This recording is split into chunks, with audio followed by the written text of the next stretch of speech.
Bonjour à tous, ici Manon Fabre. Bienvenue sur ma chaîne, où on explore ensemble le monde des aliments, leur composition et les critiques qui en découlent. Si vous voulez mieux comprendre ce que vous mangez et faire des choix éclairés, n'hésitez pas à vous abonner pour rester informé. Prêt à découvrir? C'est parti. Bonjour à tous. Aujourd'hui, je vais aborder un sujet qui suscite beaucoup d'inquiétudes, les taches blanches que l'on peut trouver dans le Nutella. Beaucoup de gens pensent à tort que ces taches sont une preuve de contamination par la salmonelle. Dans cette vidéo, je vais vous expliquer ce que sont réellement ces taches, pourquoi elles apparaissent et pourquoi il n'y a pas de raison de s'inquiéter. Restez avec moi pour démystifier ce phénomène et en apprendre davantage sur la sécurité alimentaire. En quelques jours, les images de pâté à tartiner Nutella sont devenues virales. Après la révélation de la contamination à la salmonelle de produits Kinder, les consommateurs se demandent si les pots de Nutella du groupe Ferrero peuvent être, à leur tour, infectés par les bactéries Salmonella. Des bulles blanches repérées dans des pots de Nutella.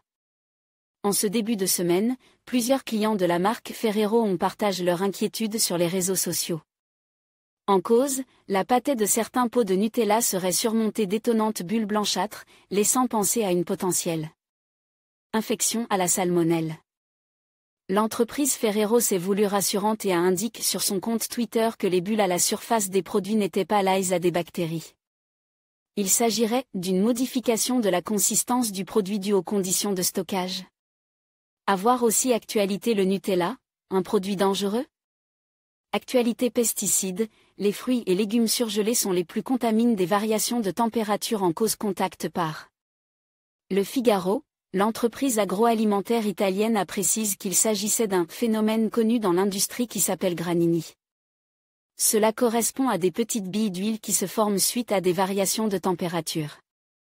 L'aspect n'a aucune incidence sur le produit qui reste tout à fait consommable et n'altérait en rien son goût. Les conditions de conservation seraient donc à l'origine de ce phénomène de séparation de la matière grasse. Cette affaire survient après la révélation de la contamination à la salmonelle de produits Kinder, Kinder Surprise, Kinder Choco Bon, Kinder Mini Eggs, Kinder Happy Moment et Kinder Mix. L'entreprise avait dû rappeler ses produits, fabriqués entre le 15 octobre et le 10 janvier, responsables de 21 cas de salmonellose en France. Salmonellose, comment l'éviter? Les salmonelles sont généralement responsables de troubles gastro-intestinaux bénins, mais elles peuvent aussi entraîner des infections graves, voire mortelles, en particulier chez les personnes fragiles. Raison pour laquelle il est essentiel d'adopter certaines mesures d'hygiène à la maison, se laver ses mains fréquemment, respecter les bonnes conditions de stockage, de conservation et de cuisson des aliments, notamment les chaînes du chaud et du froid, placer toujours les œufs dans un réfrigérateur à bonne température, 4 degrés C, préalablement nettoyés, préparer les recettes à base de cru, mayonnaise, mousse au chocolat, juste avant de les consommer et les conserver au réfrigérateur avant de les servir. Éviter de donner des œufs crus ou peu cuits aux enfants, aux personnes âgées, aux femmes enceintes et aux personnes immunodéprimées.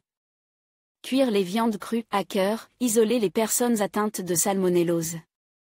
Nous tenons à rassurer les consommateurs que ces traces ne sont pas liées à des colonies de salmonelle, mais qu'il s'agit d'une modification de la consistance du produit due aux conditions de stockage. Ceci n'altérait en rien la qualité et le goût du produit. Ferrero en France, @FerreroFR, avril 19, 2022. En conclusion, il est essentiel de comprendre que les taches blanches que l'on peut observer dans le Nutella ne sont pas synonymes de contamination par la salmonelle. Ces formations sont généralement dues à des variations de température et à la cristallisation du sucre. Il est toujours important de se fier aux informations fournies par les experts et de ne pas céder à la panique face à des apparences trompeuses.